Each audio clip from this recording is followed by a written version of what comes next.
Okay, so we right away welcome in Stephen Holtzman, Mark Frankel, Ruvain Pollack, Dr. Guy, Mel Zachter, Menachem Yamansky, Rabbi Kranz, Sheldon Zeiten, Shimon Klein, Berish Kesselman, Marshall, Irving Fishbaum, Aaron Swade, Harrison Kletzel, Michal, Nachman Chapler, Moshe Lehman, Avram Schenkman, Ilya Shutman, Shai Astrov, Abe Arbach, Moshe Jackman. I don't know who this is that's trying to... Oh, Mo Kushner is trying to get through. And I don't know who this... and there he is, Shalom Fogel. Here in Shul, we have Gedalia Engel and Reb Kramer, Rich Lenner, Saba, Baruch Weber, and Reb Shlomo Yosef, who insists on sitting all the way in the back. If you come, I don't charge for coming closer. I don't.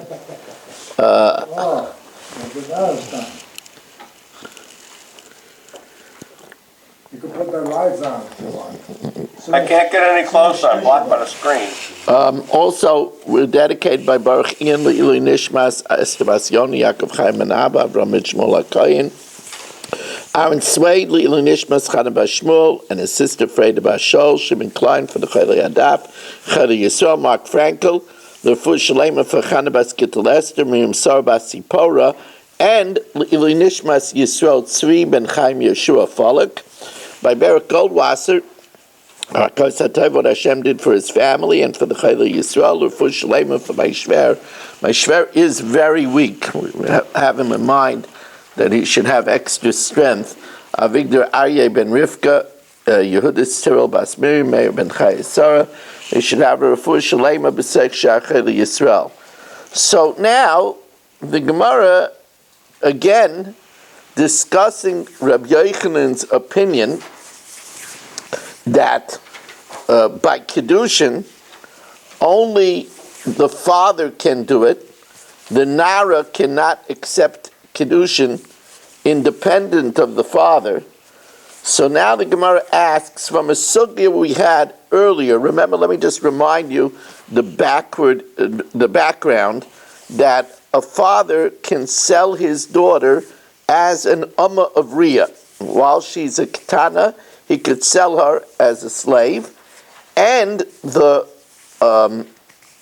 buyer can exercise a right to marry her, which is called, in this case, Yiyud. Now, let's see what it says over here. Masiv Rav Amnuna, bottom line, Mem Daled Amid Beis. Masiv Rav Amnuna, Ein mochra l'kroivim. If Chatzkel is looking to sell his daughter, he cannot sell his daughter to a relative. He can't sell his daughter to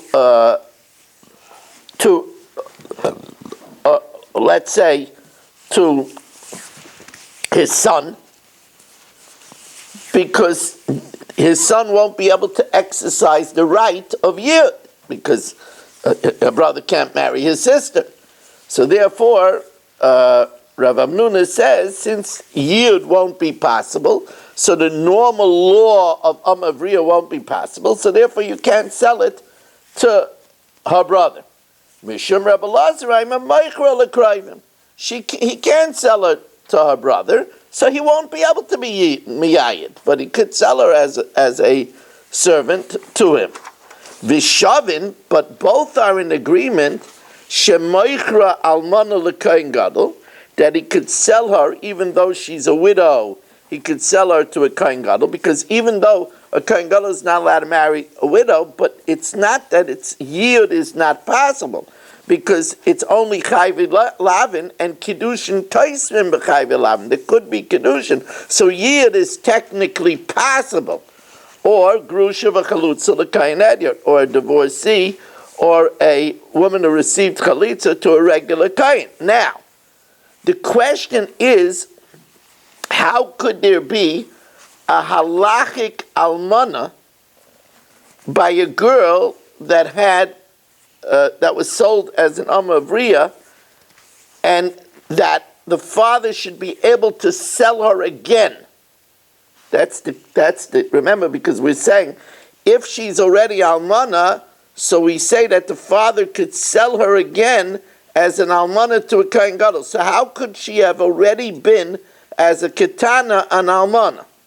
Hi almana heichi dami. How could she have been a widow already? Ilema de kitcha avia.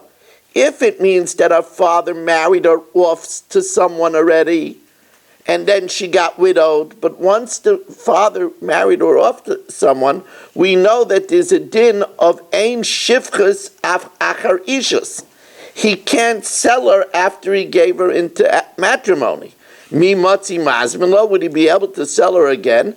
Ein adam meicher es bitay l'shivchus. You can't sell your daughter as a shivcha achar ishus after you gave her over in matrimony. Oh, so it must be that she accepted Kiddushin without the father as a katana. And we're saying that she has a din of an almana. Elalav, the Kaddish ihi nafsha. She must have accepted Kiddushin on her own when she was an almana. And it's unlike Rabbi Yochanan, who says that can't be done. We see that we're calling her an almana. That means we recognize the marriage. Vikakari la almana, and we're considering her a widow. Says Rav Amram, you didn't consider all the angles. You know, lahavdil.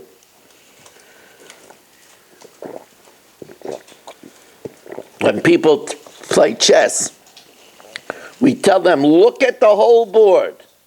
Look at the whole board. Look at all the angles.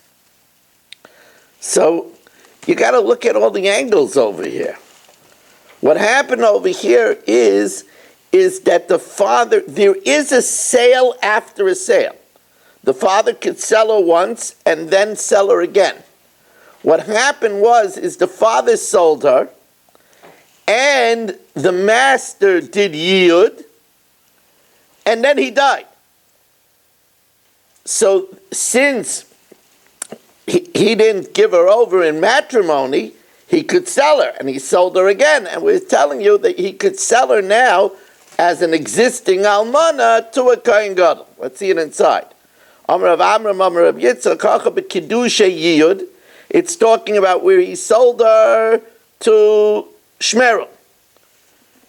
And it's not, now there is a machloikis, when Shmerel executes his option to marry her, we don't say that the money that he paid the father for her is the Kiddushin. Because then if the money that he paid the father is the Kiddushin, then the father technically gave her over already to marriage. But Ali ben Rabbi Yossi ben Yehuda da Amar Mos Rishaynes Lav LeKiddushin Itno. The money that he paid for is not the Kiddushin, it's not the payment to be able to marry her. He marries her by waiving the rest of the term of her servitude. And therefore, it's not considered like the father gave her over to marriage. And therefore, if she becomes widowed from him, he could sell her again, because there is shivchus achar shivchus, at least according to one opinion. And therefore, if he sells her, he could sell her to a kohen gadol, even though an almana can't marry a kohen gadol, so technically there can't be yiyud, but it's considered a technical option, since if he does marry the almana, the Kiddushin is toifsin, because Kiddushin is toifsin b'chayvei lavan. Now, just getting underway on a very exciting night where we have the Sukkah share, Sukkah's Gems, 5784. Very excited, prepared a lot for this share. Can I ask a question? Yeah. If the marriage wasn't consummated with the shivcha, how does that affect the Kohen Gadol situation? She's still a widow, even if the marriage wasn't consummated. Now,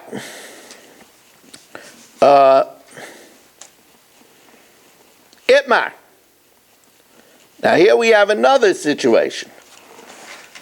Remember, we talked about a weird case where a girl accepted Kiddushin when she was a Ketana without the approval of her father. And Shmuel said that we necessitate a get and miyun. Right? So Itmar, Mace, she accepted, let's get a name over here. Sarah accepted Kiddushin from Ruvain.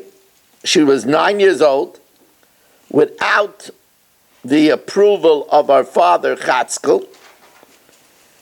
And then Mace, this Ruvain, died. V'nafla lifnei achiv liyibam. And she befalls before his brother, Shimon, because Ruvain died childless. She was a Tana, she wasn't pregnant. She died childless. And he falls before the brother, Shimon, for Yibam. Amar Rav Huna Amar Rav. In the event that Shimon made a mimer with Sarah, that's Kedusha Yavamin, he gave her a mimer, Mima'enes l'mamoroi, besides giving a get for the mimer, and besides needing chalitza for the zika, she also has to do miyun. But ve'ena mima'enes l'zikasai, but it's not necessary to do miyun for the zika. If there's just the levered attachment, he didn't make a mimer, then all that's needed is chalitza. Miyun isn't even needed. So now the Gemara explains what's going on over here. Ketzat. So let's review the case. Let's review the case. This precocious child, Sarah, accepted Kiddushin from Ruvain she's 9 years old. She accepted Kiddushin from Ruvain without the approval of the father. And then Ruvain died. And now she's catapulted to Shimon for Yibam. Also, Mimer, if Shimon gave her a Mimer, so then Tzricha get, he needs a get to dissolve the Kiddushin. Mimer is Kiddusha Yavamid. He needs a get to dissolve the Kiddushin. But Tzricha Chalitza, because there is at least rabbinical Zika, so you need Chalitza to remove the Zika. But Tzricha Miyan. And you also need for her to issue a refusal. And now the Gemara says, why do I need all three? Well, Tzricha get, she needs a get. Shema nitzratza of b'kiddushay sheni. She needs a get because even if the father didn't want the marriage with Ruvain, maybe he wants the marriage with Shimon. That's also enough, because if he didn't want the marriage with Reuven, and the marriage with Reuven is nothing, but Shimon gave her a Kiddushin, so therefore maybe he wants the marriage with Shimon. So therefore you need to give, now, since you're dissolving that, you need to give her a get.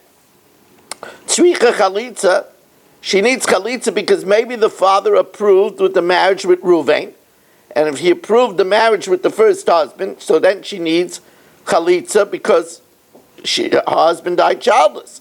Shemen Itzratza b'Kiddushay Rishon. But why does she need Miyun? The plot thickens. Shh, please.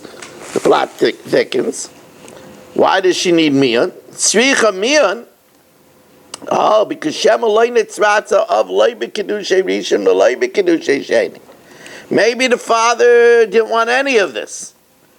But the fact that we necessitate a get makes it look like there was a marriage.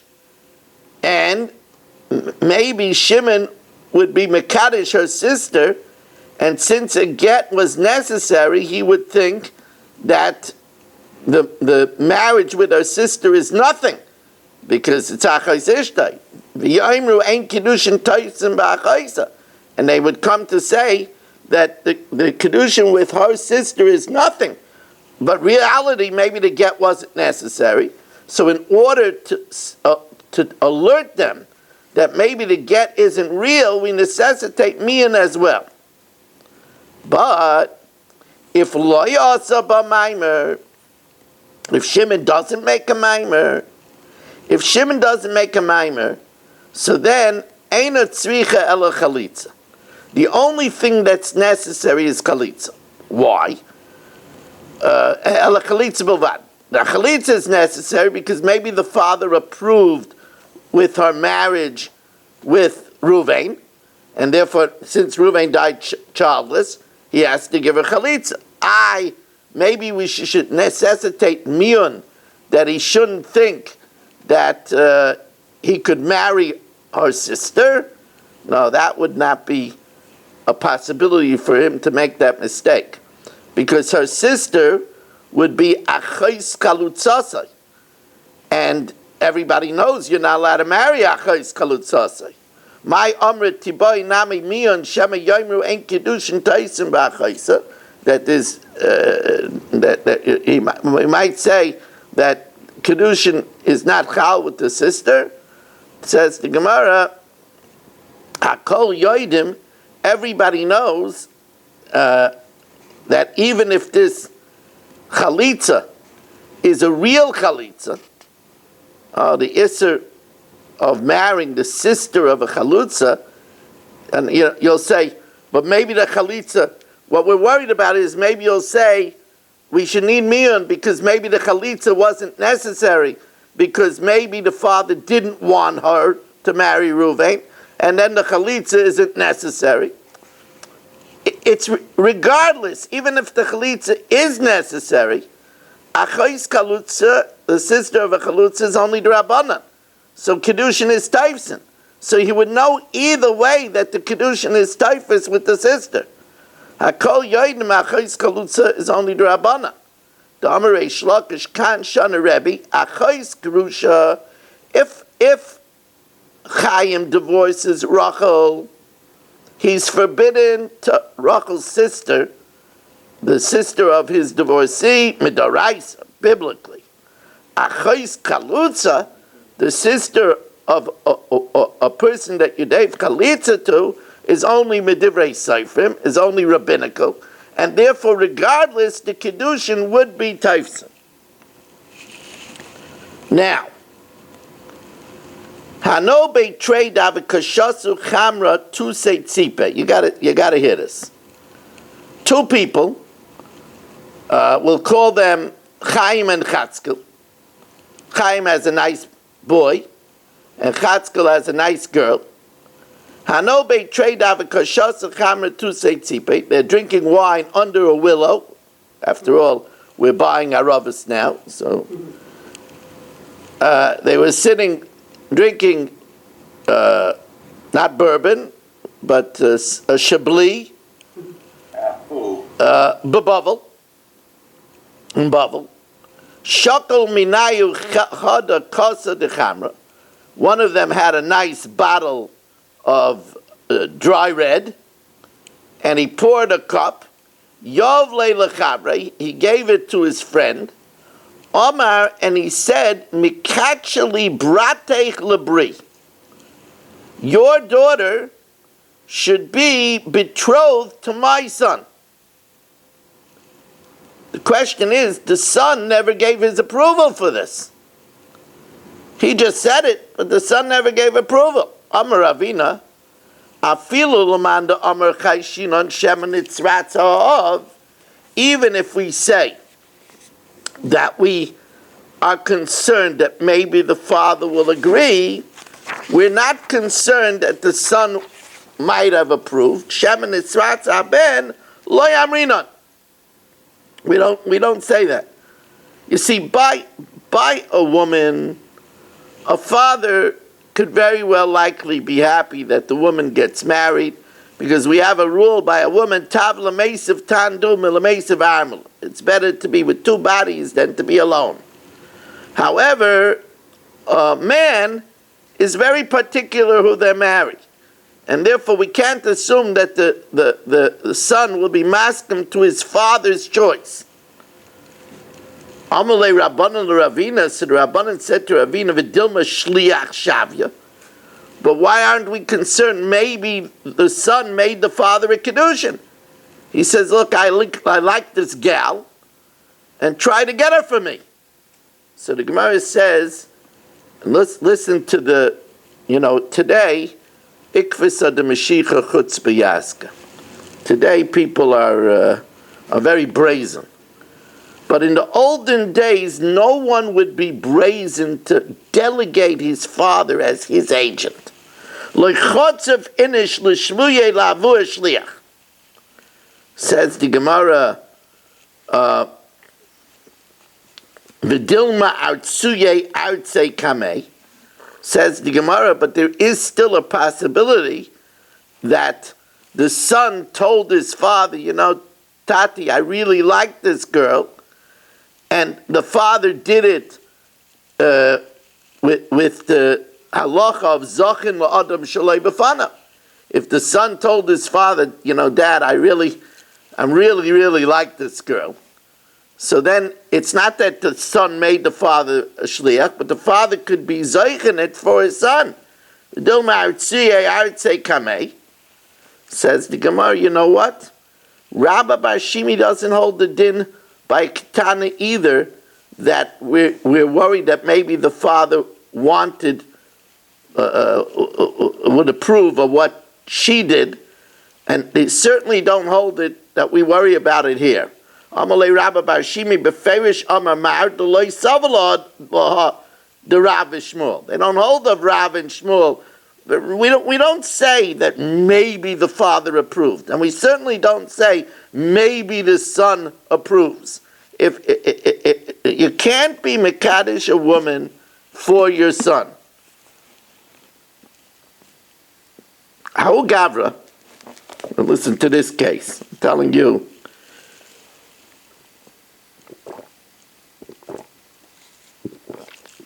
Sounds like Marshall cooked up all these cases. Says the Gemara, how Gavra? We'll call him Marshall. I know what made me think of that. But I can't figure it out. Right. I have some imagination. Yeah, something, right? Right. How Gavra, the Kaddish Bekisha, the Yarka Beshuka. He went ahead and he was Mekadesh, this Ketana. Again, he betrothed a minor with a bundle of celery in middle of the butcher shop. So Marshall took this little girl, Rachala, 9 years old, and he's Mekadesh her with 3 pieces of celery in the middle of the marketplace. So says the Gemara, in this case, Amravina afilu lamandi Amar Chayshish and Shem and Itzratza, even according to Rav and Shmuel that say that we're concerned that maybe the father was agreeable, Hani Mili Derech Covet. That's only if you do it like a mensch. Forget about it's only 0.9 carats. He gave her a carat. Marshall made a mistake. Instead of giving, he thought it was supposed to be a 1 carat diamond, he gave her 1 carat.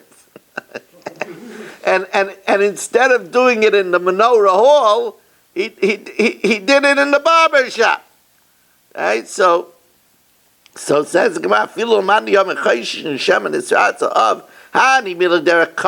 it's an honorable way. So now the Gemara wants to know what's the bezayin? That it was in the barber shop or that it was a carrot? Says the Gemara, Amalei Ravachim and Divri Ravina, bezayin namai. What's the bezayin? He bezayin the yarka that he gave him a carrot instead of a ring. He bezayin the shuka. He gave it to him in the middle of the street. Nafkamina, the Kaddish Bekaspa Beshuka, where he gave money but it was in the barber shop. Or Bekisha the yarka bebesa, or gave him gave her a carrot, but it was in a nice hall.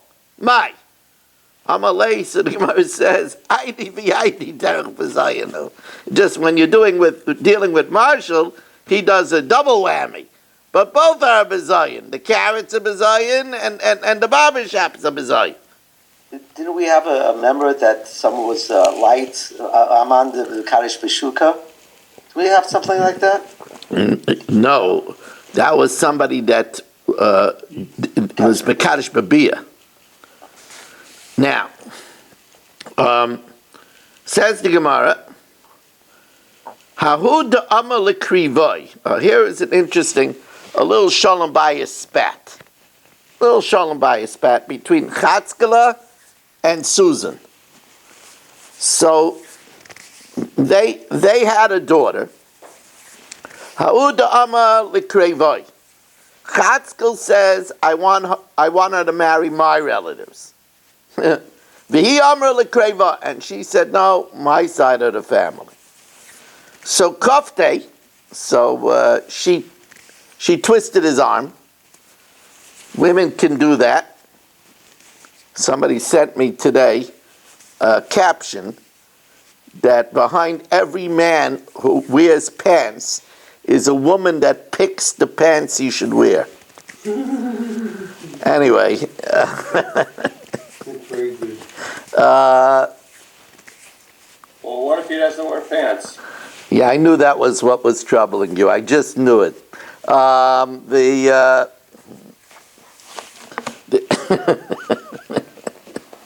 There's always one.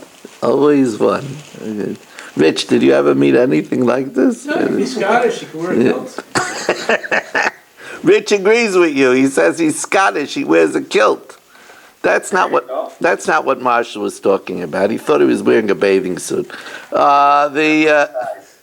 Anyway, you're trying to reason with Marshall.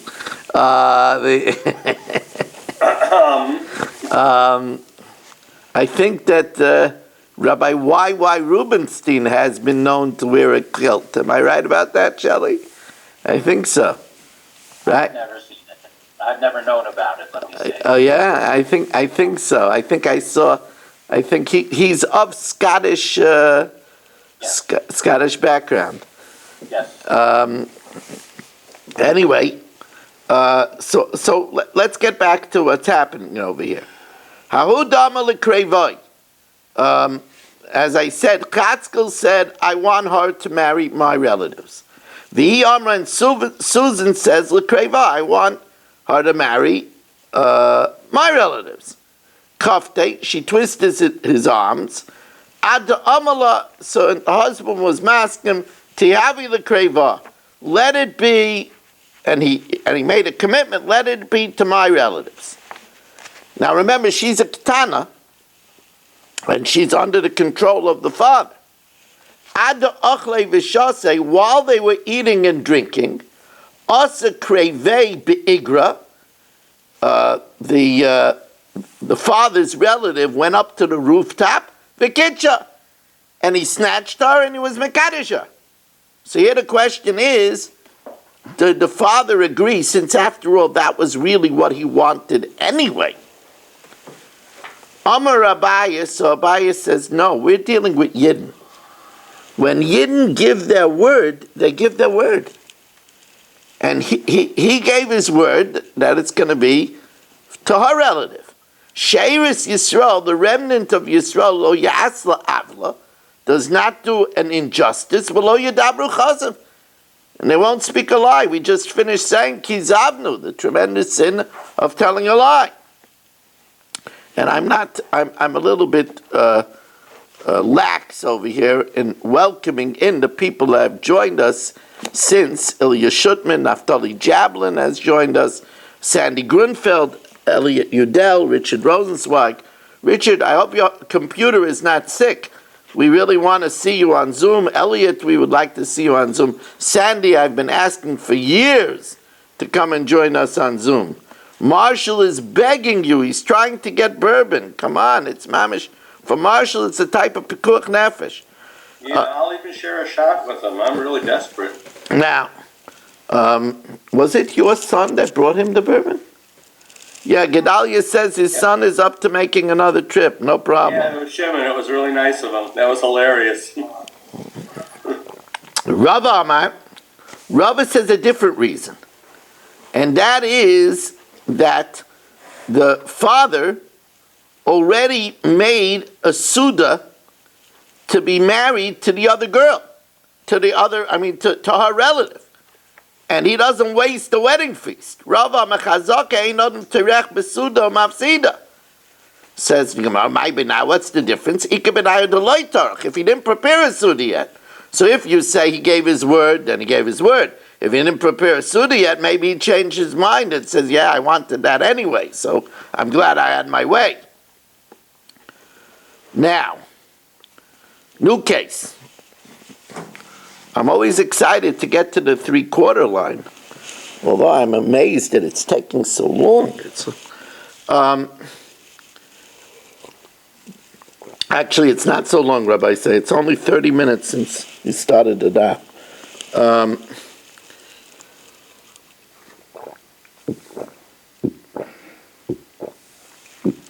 I want to make a pitch, by the way, for the Olam to stay on, if you can, for the Sukkot year. I prepared a very long time for it, and I think you'll find it very, very enlightening.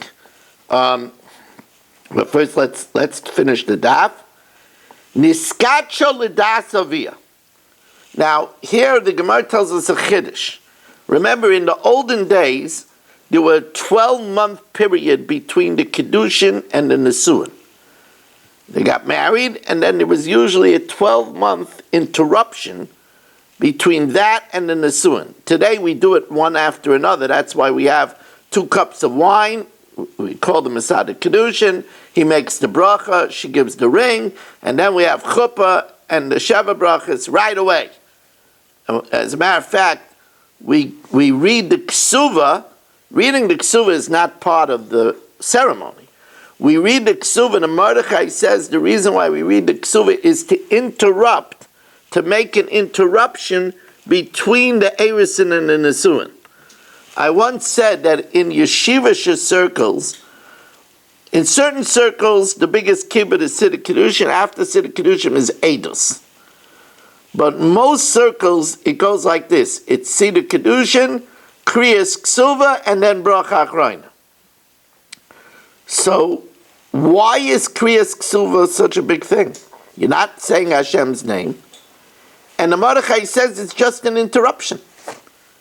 It's like saying, yeah, Amai, we need you for an interruption. Why is that such a big kibbutz?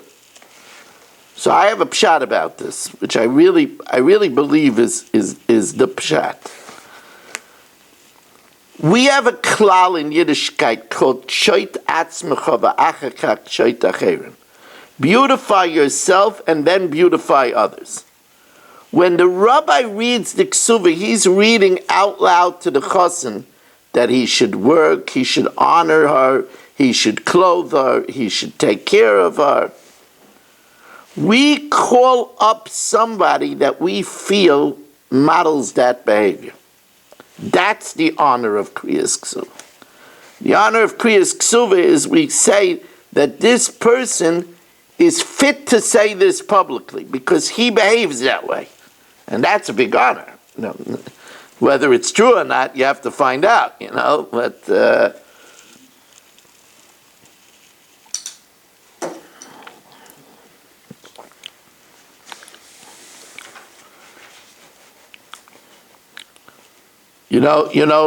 Shelley, do you remember? Reuven, were you by my second marriage? No. No, you weren't there. Shelley was there. I was there. Yeah, do you remember? Irving was there also. You remember who got Kriyas Ksuva by my marriage? No. Saba, you remember? Let me see. Rav Gershon Weiss got Kriyas Ksuva. Zechet Tzadik Levracha, Schusi Yagan Aleinu. Yeah. I think he has 16 children. He has 16 children. He lived up to the Ksuva. One of his grandchildren is Mishaba Hasheme's daughter. Yeah. Okay. So says the Gemara. So now getting to our Gemara. if the father agreed to the Kiddushin of the Ketana, which is fine, a father can marry off his daughter, he also has to agree to the second part, to the consummation. In this case, the father accepted the Kiddushin, and then he went to Australia.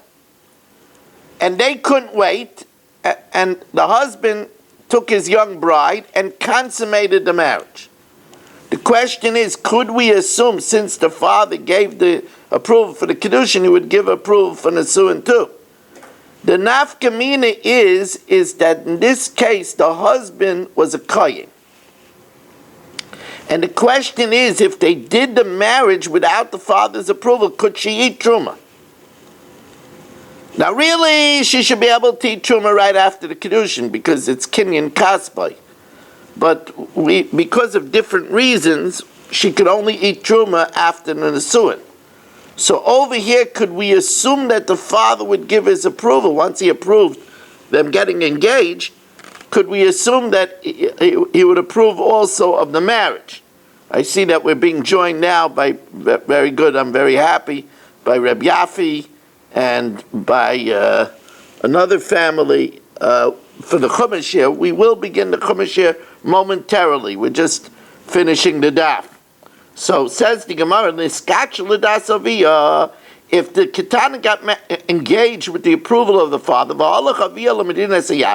then the father went to Australia, and they didn't wait till he came back, and they consummated the marriage.